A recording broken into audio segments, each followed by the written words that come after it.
નમસ્કાર, કેટીવી ખાસ ખબર સાથે હું આપની સાથે મહેન્દ્ર. સમાચારની વાત કરીએ જૂનાગઢની, તો જૂનાગઢના રાજકારણના હાલમાં ગરબાઓ આવ્યો છે, જ્યાં ધારાસભ્ય સંજય કોરડિયાના લેટર બોમ્બ બાદ શહેરના રાજકીય વલણમાં એક નવીન તીવ્રતા આવી છે.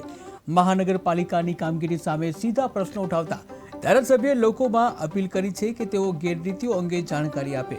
પરંતુ આ લેટરથી નારાજ પૂર્વ સ્ટેન્ડિંગ કમિટી ચેરમેન હરેશ પરસાણાએ પત્ર લખી ભારે આક્ષેપ કર્યા છે.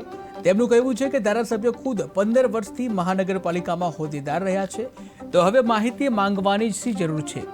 પરસાણાએ આક્ષેપ કર્યો છે કે ધારાસભ્ય માત્ર સસ્તી પ્રસિદ્ધિ મેળવવા માટે પાર્ટીના સક્રિય કાર્યકરો ઉપર ખભે બંદૂક ફોડે છે અને પરિણામે બીજેપીની છબી ખરડાઈ રહી છે. અને વિપક્ષ પાસે જે ખાસ કરીને કોંગ્રેસ અને આમ આદમી પાર્ટી હવે આ મામલાને લઈને બીજેપી સામે હમલાવર બની રહ્યા છે. ક્યાંય ગેરરીતિ થઈ હોય તો એની માહિતી ફોટા સાથે આપવાની માનની ધારાસભ્યશ્રીએ તમામ સક્રિય સભ્યોને પત્ર લખ્યો છે.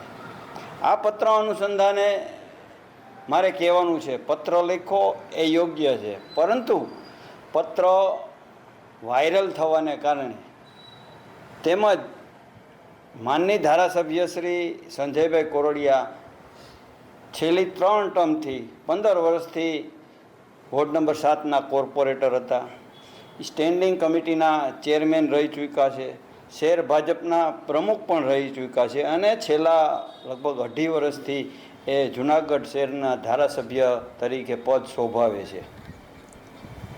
તો